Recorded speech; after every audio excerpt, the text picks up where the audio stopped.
అందరికీ నమస్కారం. నేను మీ Haripriya. Welcome to my channel. ఇవాల్టి వీడియోలో వరాలిచ్చే కల్పవల్లి వరలక్ష్మి వ్రతం పూర్తి పూజా విధానం, పాటించవలసిన నియమాలు, తోరం ఎలా కట్టుకోవాలి, కలసం ఎలా పెట్టాలి, వాయిరం ఎలా ఇవ్వాలి అనే చాలా అంశాల గురించి ఇవాల్టి వీడియోలో చాలా డీటెయిల్డ్గా తెలుసుకుందాం. వరలక్ష్మి వ్రతాన్ని ఆచరించడానికి ఎలాంటి నియమాలు, నిబంధనలు, మడులు, ఆచారాలు అక్కర్లేదు. నిశ్చలమైన భక్తి శ్రద్ధలు, ఏకాగ్రత ఉంటే చాలు. వరలక్ష్మి వ్రతం ఎంతో మంగళకరమైనది. ఈ వ్రతాన్ని ఆచరించడం వల్ల లక్ష్మీదేవి కృపా కటాక్షాలు కలిగి ఐశ్వర్యం లభిస్తుంది. అంతేకాకుండా సకల శుభాలు కలుగుతాయి. స్త్రీలు దీర్ఘకాలికంగా సుమంగళిగా ఉండేందుకు ఈ వ్రతాన్ని ఆచరించడం తప్పనిసరి. లక్ష్మీదేవి సర్వసంపదలు ఇచ్చే తల్లి. సర్వసంపదలు అంటే కేవలం ధనం మాత్రమే కాదు. ధాన్య సంపద, పశు సంపద, గుణ సంపద, జ్ఞాన సంపద ఇలాంటివి ఎన్నో ఉన్నాయి. అలాగే వర అంటే శ్రేష్టమైనది అని అర్థం. శ్రావణ మాసంలో పౌర్ణమి ముందు వచ్చే శుక్రవారాన్ని వరలక్ష్మి వ్రతంగా ఆచరిస్తూ ఉంటాం. ఈ రోజు కుదరకపోతే కనుక తర్వాత వచ్చే శుక్రవారాల్లో కూడా ఈ వ్రతాన్ని చేసుకోవచ్చు. శ్రావణ శుక్రవారాల్లో ఈ వ్రతాన్ని ఆచరించడం వల్ల పాపాలు తొలగి లక్ష్మీదేవి ప్రసన్నత కూడా కలుగుతుంది. ఈ వ్రతాన్ని ఎలా ఆచరించాలి అంటే కనుక వరలక్ష్మి వ్రతం రోజున ఉదయాన్నే నిద్రలేచి తలస్నానం చేసి ఇంటిని శుభ్రం చేసుకోవాలి. ఇంట్లో పూజా మందిరంలో అయినా ఈ పూజను ఏర్పాటు చేసుకోవచ్చు, లేదా సెపరేట్గా పీఠం పెట్టుకునైనా సరే ఈ పూజను చేసుకోవచ్చు. మనం ఎక్కడైతే పీఠాన్ని పెట్టామో అక్కడ పిండి ముగ్గులు పెట్టి పసుపు కుంకుమలతో అందంగా అలంకరించుకోవాలి. దానిపై వస్త్రాన్ని పరిచి లక్ష్మీదేవి చిత్రపటాన్ని పెట్టుకోవాలి. ఇప్పుడు కలసం ఎలా ఏర్పాటు చేసుకోవాలో చూద్దాం. ఒక రాగి చెంబు కానీ, ఇత్తడి చెంబు కానీ లేదా వెండి చెంబు అయినా తీసుకుని దానిలో నిండుగా నీళ్లు పోయాలి. నీటిలో కొద్దిగా పసుపు, కుంకుమ, అక్షింతలు, పూలు, చిల్లర నాణాలు వేయాలి. ఇప్పుడు ఒక పళ్ళెంలో 3 కానీ 5 కానీ గుప్పెళ్ల బియ్యం వేసుకుని దానిపై కొద్దిగా పసుపు, కుంకుమ, అక్షింతలు వేసి దానిపై మామిడి ఆకును కానీ తమలపాకును కానీ వేసి ఈ చెంబును దానిపై ప్రతిష్ఠించుకోవాలి. ఇప్పుడు ఆ నీటిలో మామిడి తోరణాలు పెట్టి ఆ మామిడి తోరణాలపైన ఒక కొబ్బరికాయను పెట్టాలి. ఇప్పుడు ఆ కొబ్బరికాయపై ఎరుపు లేదా ఆకుపచ్చ లేదా పసుపు రంగు జాకెట్టు ముక్కను పెట్టుకోవాలి. ఇప్పుడు గాజులు వేసి మీరు లక్ష్మీ రూపు తీసుకుని ఉంటే కనుక పసుపు తాడుకు లక్ష్మీ రూపు కట్టి అమ్మవారికి వేయచ్చు. రూపు తీసుకునే ఆనవాయితీ లేదు అంటే కనుక పసుపు కొమ్ముకైనా సరే పసుపు తాడు కట్టి వేయచ్చు. ఈ విధంగా కలశాన్ని అయితే సిద్ధం చేసుకోవాలి.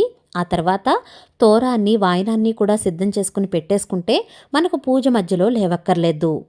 తోరాన్ని ఏ విధంగా తయారు చేసుకోవాలి అంటే కనుక తెల్లని దారానికి తీసుకుని 5 కానీ 9 కానీ దారపు పోచలు వేసుకుని దానికి పసుపు రాసి పువ్వులు, ఆకులు కట్టుకోవాలి. ఇది కూడా 9 ముడులు వేసుకుని కట్టుకోవాలి. తోరాలు 3 కానీ 4 కానీ సిద్ధం చేసుకోవాలి. ఇప్పుడు వాయనాన్ని కూడా సిద్ధం చేసుకుని పెట్టేసుకుందాం. ఒక ఇత్తడి ప్లేట్లో తీసుకుని దానిలో ఒక జాకెట్టు ముక్క, 2 తమలపాకులు, 2 అరటిపళ్ళు, పసుపు, కుంకుమ, అలాగే మొలకెత్తిన శనగలు, గాజులు, పువ్వులు పెట్టుకుని వాయన పళ్ళాన్ని కూడా సిద్ధం చేసుకోవాలి. దాని తర్వాత నా దగ్గర వెండి లక్ష్మీదేవి అమ్మవారి విగ్రహం కూడా ఉంది. దానిని తామర పువ్వులో లక్ష్మీదేవి అమ్మవారి విగ్రహాన్ని అయితే కూర్చోపెట్టుకుని పూజలో పెట్టుకున్నాను. అలాగే పసుపు వినాయకుణ్ణి కూడా సిద్ధం చేసుకుని తమలపాకుపై పెట్టుకోవాలి. ఇక అమ్మవారి చిత్రపటానికి, కలశానికి, దీపపు కుందులకు గంధం, కుంకుమ బొట్లు పెట్టి అలాగే సువాసన భరితమైన పువ్వులతో అమ్మవారిని కూడా అలంకారం చేసుకుని సిద్ధం చేసుకోవాలి. ముందుగా దీపారాధన చేసి దీపపు కుంది దగ్గర అక్షింతలు, పువ్వులు వేసి దీపజ్యోతికి నమస్కారం చేసుకోవాలి.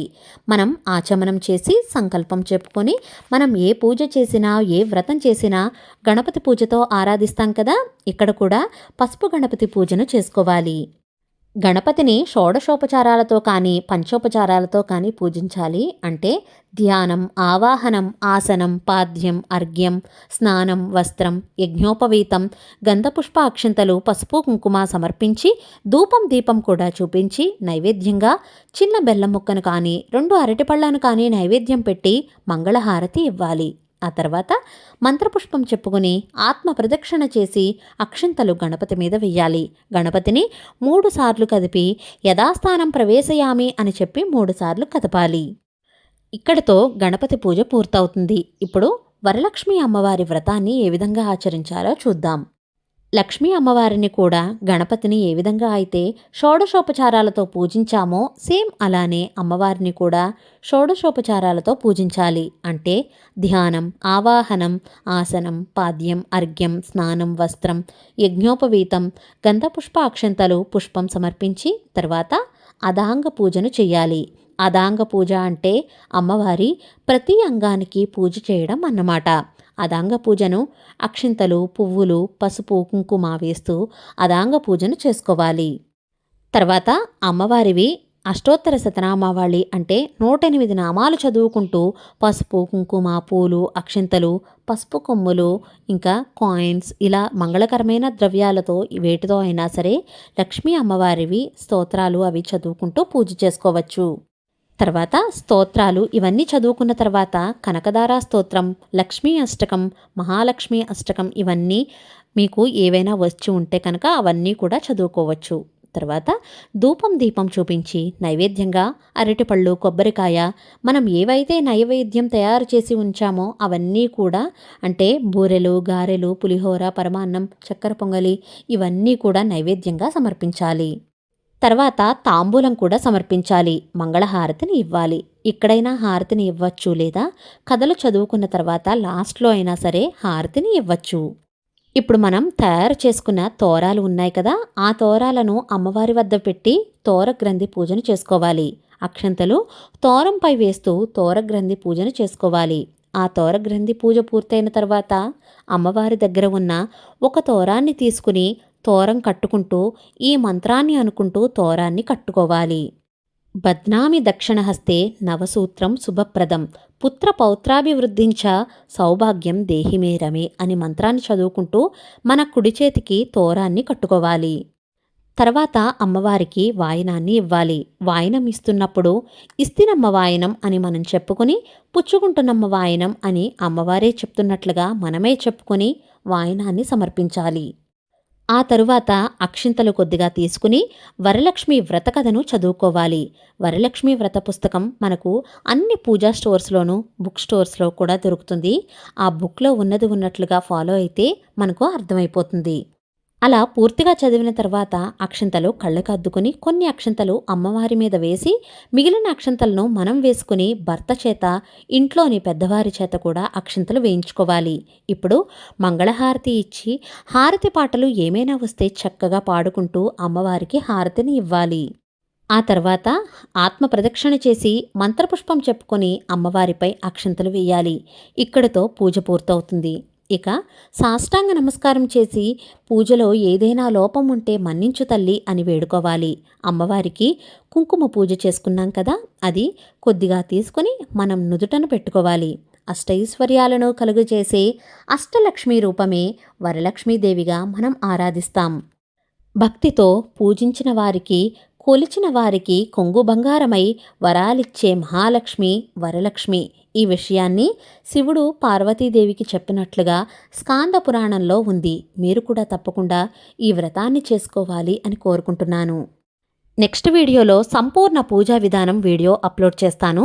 ధ్యాన శ్లోకాలు, 108 నామాలు, వ్రతకథలు ఇవన్నీ చెప్తూ చాలా డీటెయిల్డ్గా అందరికీ అర్థమయ్యే విధంగా వీడియో పెట్టుకుని మీరే స్వయంగా పూజ చేసుకునే విధంగా వీడియో అనేది నెక్స్ట్ వీడియోలో అప్లోడ్ చేస్తాను.